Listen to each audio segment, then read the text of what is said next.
day, depending on where you're watching us from today. It is a great privilege and it's a great honor for me tonight to come over and talk a little bit more as we are on a journey where we're doing 30 days of intermittent fasting challenge.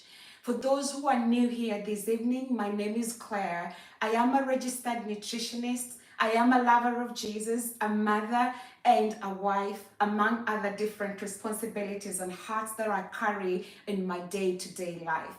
It has been so much privilege for me to continue to serve you guys and to continue to share the knowledge that I have on nutrition, and today is not a different day. Today, I will be talking a little bit about the journey, and I will be trying to address some frequently asked questions when it comes to intermittent fasting. And so let me begin by, first of all, in a way, just saying thank you so much to all of you who have continued to support us along the journey. Thank you so much to all of you who have continued to let us know that you are participating in this journey. Thank you to all of you who have continued to subscribe, who have been our subscribers for a long duration of time. Thank you for those who are continuing to join this tribe. Thank you so much for finding us today. I hope you're well. I hope your families are well and you're well kept of this evening. And today is no different because I'm going to be talking a little bit about this journey that we have been on for the last couple of months, weeks or days. Today is day 9 out of 30. So today we have been doing this from the last couple of days. And today, as I mentioned, is day 9 out of 30. And it brings me so much pleasure to talk a little bit about this journey and this experience that we are on. And before we do that, I'll just highlight some of the things that I've found to be helpful along the journey. I've talked about hydration. I've talked about trying to keep up with 2 liters a minimum of drinking of water every single day is one of the things that has kept me going. I've talked about my journey with journaling. I journal on a single everyday basis. I've talked about my journey with reading at least 10 pages today. To every single day. And today I'm just going to talk a little bit about, yesterday I talked about some of the things that I eat at the end of the fast. So I made some fruit smoothie. Today is no different. That's why we have quite a lot of things surrounding my table, because I'm going to be making a very simple salad, which is some of the things that you can easily make. And they can be very healthy, very easy to make. You don't need to cook anything to eat a healthy meal. And it's very simple ingredients that I'm going to start with. So we have some chickpeas here. And this is just chickpeas that I've drained. If you look, it was in a can like this. So at the end of the day, I just bought like a can. I told you I love eating cheaply. I don't believe in having to rob the bank in order to eat a healthy meal. So I got a can of chickpeas here, drained it. So it is just drained chickpeas. The other thing that I have is, of course, some sweet corn. So again, it's just like a can of sweet corn that I got off my local supermarket. And then I've got some beetroot here that I'm going to talk a little bit about all the health benefits of these different things in a minute. So this is just a beetroot pickled in barley malt vinegar with sugar and sweetener. Again, I just got it off a local supermarket today. And then I've got also with me some cucumber. I have some celery sticks here. I have some cherry tomatoes. I have a green pepper. I have an avocado. I have some salad leaves. And then I've got, of course, some spinach as well. So just some salad leaves there. And of course, I have this salad topper, which I just got off Costco. And then I've got, of course, some oil and some seasoning. I'm going to be using some black pepper today. And I'm just going to have some salt.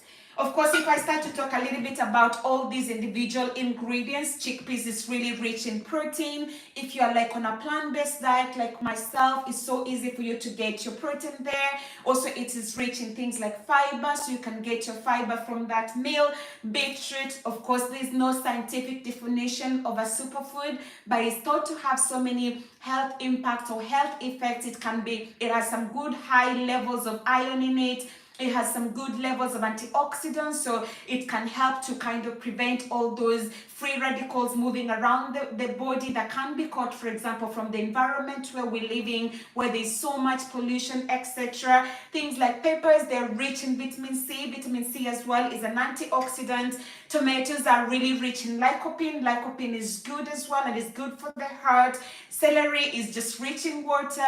but also has so many health advantages, and it can also be a good bulk. It can be very high in things like fiber as well. Cucumber, I love cucumbers because cucumbers, they are basically water, is over 90% of water. So when you eat them, in kind of in a way is encouraging yourself to drink or maybe eat more water, so to say. They are like less calories, they can be very refreshing. You can chop them into small pieces, and of course use those small pieces as well at the end of the day to kind of in a way put them in water to encourage you to drink more water. Of course, here there are so many different things in my topper. There's some pumpkin seeds, tamarind seeds, there's like all those different goodies in there. So before, I'm not gonna waste a lot of time. I'm just gonna go into simple, of course, avocados as well. They are very rich in different fats, like omega-3s and omega-6, which are really good for your heart health. They are very good as well, a good source of plant-based fats or oils, whatever you want to call it. They are really filling. If you're feeling hungry at the end of the fast, it can be a really good way to kind of feel a bit fuller for a long period of time. So let's get into making this. It's just going to be very simple, chop, chop, chop. Again, as I said, I don't believe that nutrition should be very difficult. It shouldn't be very, very hard to just chop stuff. This is not even, I'm not going to cook anything. I'm just going to do chop, chop, chop, chop. And at the end of the day, we'll be having some food that we can have easily for dinner. So I'm starting there with some cucumbers.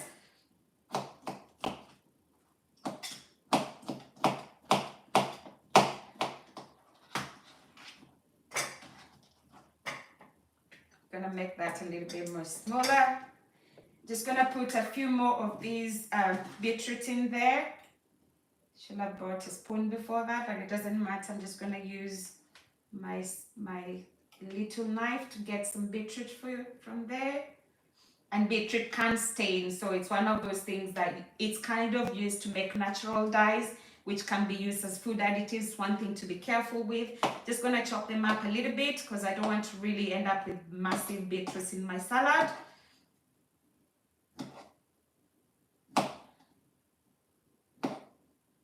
At the end of the day, the tummy will do a good job of digesting everything and putting everything up together, so I'm not really worried much about that.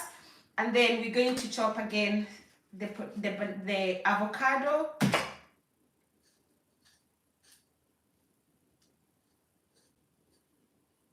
So it's simple to just get that in there. And of course, I started off at the beginning by washing my hands, so I have like clean hands that I'm using to do this. I don't want to contaminate my food at the end of the day. And then I'm just gonna chop some tomatoes and add them in there. Just gonna slice them into halves. You can remove the eyes of the tomatoes, but I never remove the eyes. I just chop them as they are for sure. And that works quite really nicely and well for me. Then I put some celery sticks in there, some fiber for us for dinner.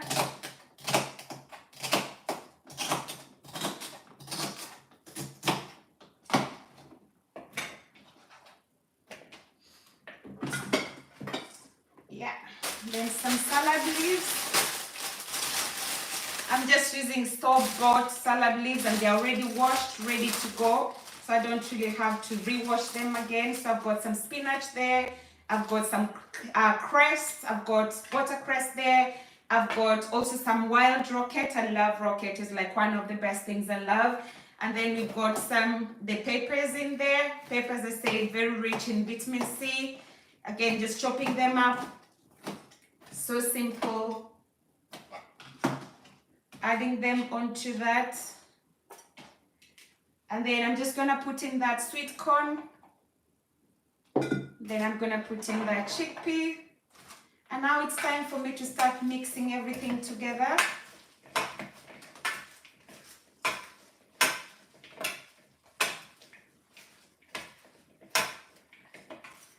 As I'm mixing everything together, I'm just gonna drizzle some olive oil, again, very rich in omegas there, which is good again for your heart. So I'm just gonna do some drizzling of oil in there.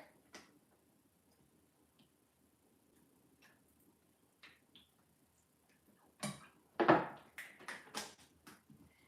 put in a little bit of my salad topper.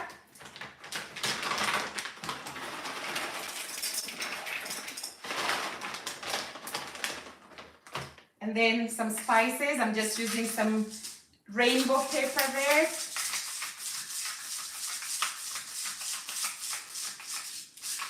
You can leave the spices out if you're making this for people that don't love spices, but because it's just my sister and myself who will be eating this for dinner and some salts, that's why I'm doing this already. But you can as well leave this for people to do it for themselves individually, because you don't want at the end of the day to kind of already spice people's foods if they don't like spicy food. And so as simple as that, as I'm talking to you guys, I've made a very simple salad, so much loaded with so much nutrients in there, which is so easy to make. I haven't cooked anything. If you can realize, I use very cheap ingredients. Even if I was to cost this meal, you can eat it, of course, with some bread, or you can add it as a side to what you're eating, and it hasn't really costed me much. It is basically, if I try to calculate, cucumber is less than a pound, the tomatoes are less than a pound, the avocado is less than a pound, the peppers, I bought a whole lot of them, they're less than a pound, the beetroot is less than 2 pounds, this is less than a pound, it's 55p for sure, and all the other things have just been around my house, so I haven't had to buy anything. Why am I showing this, or why am I demonstrating this? Because as I've said, I'm a strong believer that you don't have to rob the bank to be able to exercise. That's why I do run, because when I run at the end of the day, it's free. I'm not paying anybody to do the running for me. You don't have to rob the bank to eat healthy. I showed you yesterday how to make a simple smoothie. All that you need is a blender, but if you don't have a blender, you can buy fresh fruits and vegetables. Fresh fruits, for example, just chop them up and eat them, and even actually that was gonna be better because they'll have all the nutrients that are preserved at the end of the day. And today I've shown you how you can make a very simple salad using vegetables, and that's gonna be much more better because in terms of nutritional value, the vegetables tend to have lesser calorific value compared to when you're looking at fruits, etc. So now that this is out of the way, this is going to be our dinner. Once I finish my first, I'm going to be tucking in and having and enjoying this with my sister later on. This one, I addressed a few FAQs, or frequently asked questions, when it comes to this whole topic or concept of fasting or intermittent fasting. I have them on my phone, so that's how I'll be looking at my phone as I talk to you guys, so that at the end of the day, I don't want to forget anything. The first question is, can I drink liquids during fast? Of course, we have been talking about when you're fasting, you need to kind of stay hydrated. And the most important things to think about is things like water. You can drink things like coffee, you can drink things like tea, but as long as you're kind of in a way having the non-calorific or calorie-dense food drinks at the end of the day. When you're drinking something like tea, you might want to go for herbal versions rather than the original, like black tea with milk in there. You're trying to keep the calories down so that at the end of the day, your body can go into harvesting those energies that have been left at the end of the day. Something to think about is coffee in particular, because it can actually be particularly beneficial if you're doing a long fast. Of course, it can blunt hunger, but also be careful because some people do end up feeling like they have headaches because, of course, if you're having too much coffee, it can be a deodorant, whatever, if I say the word correctly, and that can actually make you feel more dehydrated. The other question is, isn't it unhealthy to skip breakfast? Skipping breakfast or having breakfast has been something that is kind of controversial when it comes to nutrition. There are some people that will tell you at the end of the day, you need to eat your breakfast. You need to ensure that you are kind of in the morning when you wake up, the first thing you need to kickstart your metabolism that kind of in a way is sluggish and sleeping as you're sleeping. But then when you're thinking about this, if you're eating when you don't really need that, at the end of the day, it becomes very difficult for you to be able to kind of break anything that has been stored. So some people are heavy believers like, like the way you start your day matters most, and people say eat breakfast like a king or a queen banquet for breakfast, and then lunch like I don't know, it's usually something, and then dinner like a papa, so you're just eating a little bit in the evening. But it doesn't really matter, because at the end of the day you can still have what you have eaten for breakfast at the end of your fast, and that will still help you to have healthy benefits at the end of it all.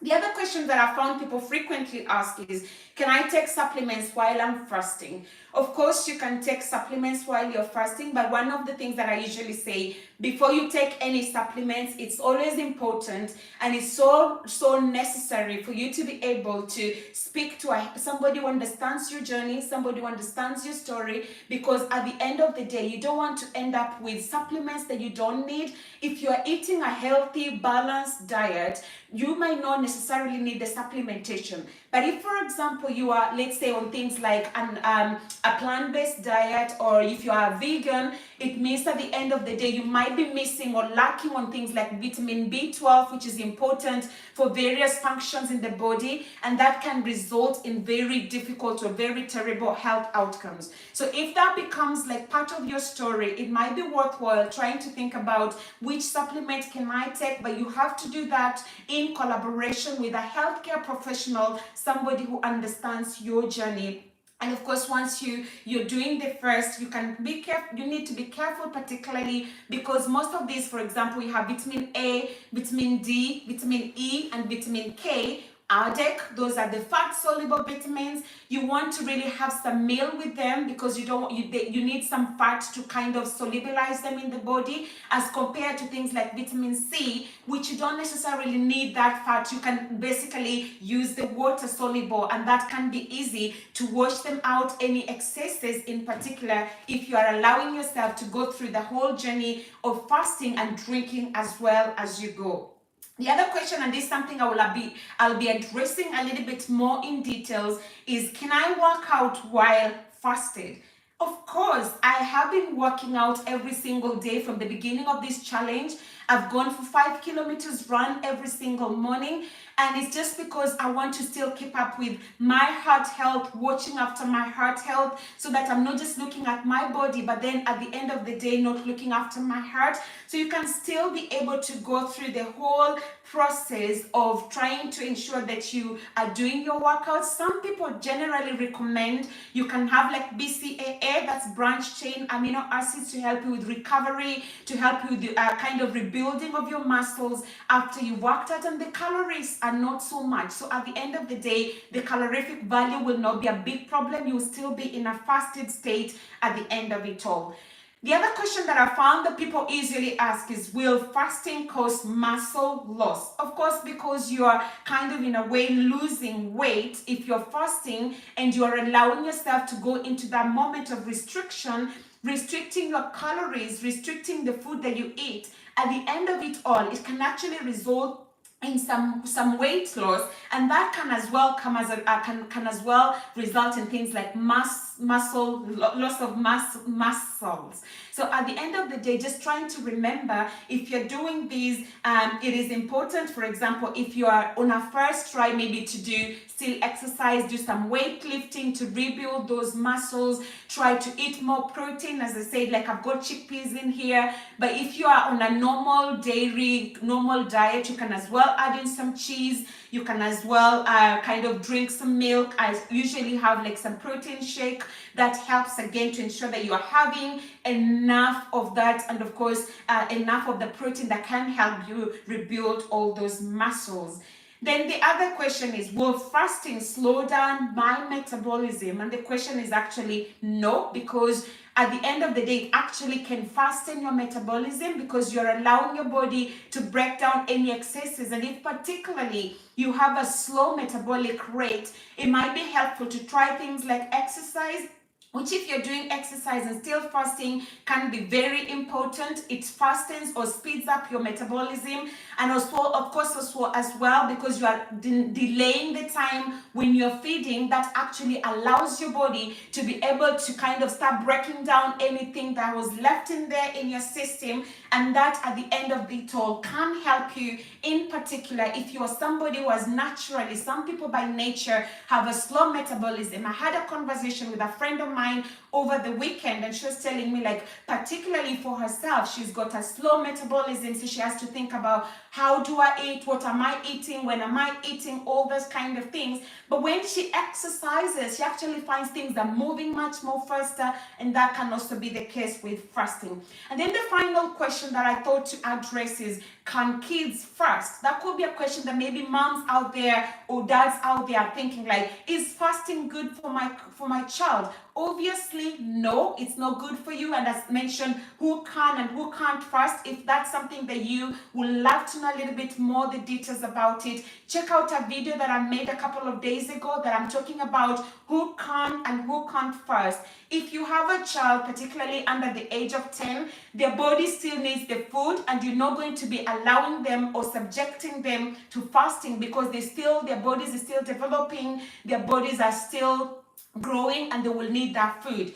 If you have somebody who's pregnant, for example, I've mentioned how your body that is growing in the womb needs those nutritional values, needs that nutrition, those nutrients, and you're not going to be allowing these people to fast because you don't really want to have issues with the unborn child. If you have somebody who has underlying medical conditions, I've mentioned things like type 1 diabetes, insulin dependent, for example, these people are not supposed to fast. I've mentioned people that have eating disorders as well. It is not recommended for these people to fast. But of course, if it's something that you're thinking the health benefits are just so much that I want to try kind of in a way to do it, the best thing that I can ever recommend to you is speak with a personal who understands your journey, a professional who will be able to guide you accordingly and maybe make a plan for you that is going to be well designed for you, that is going to help you in your journey with weight loss at the end of the day, or achieving any target that you have for your health. And so I would like to bring this to an end today. Hopefully I've shown you some of the foods that you can eat at the end of the fast, and that it doesn't have to be expensive. You don't have to rob the bank to be able to eat healthily. I've also covered a couple of questions that you can be thinking about when it comes to fasting. And tomorrow I'll be looking at the relationship between exercise and fasting, and it's something that it might be worthwhile. If you come back again, you'll be able to hear a little bit about that. Once again, thank you so much for your support. As I've mentioned, we cannot do this without your support. Your love is really appreciated. If you haven't subscribed, we will appreciate if you can just click that subscribe button, maybe turn on the notification, maybe click on the like button, click on the share button. If you feel like somebody can benefit from this information, share it with somebody else, pass it on. Don't just keep it to yourself, because it might be something that will be useful and helpful for somebody else's journey tomorrow. And so I hope you have a great evening. Thank you so much for joining tonight. And those who will be watching this in replay, know that I really appreciate you guys. I celebrate you guys. And my prayer for you is that you will prosper and be in good health, even as your souls prosper. Goodbye, everyone, and I shall see you in the next episode. Bye.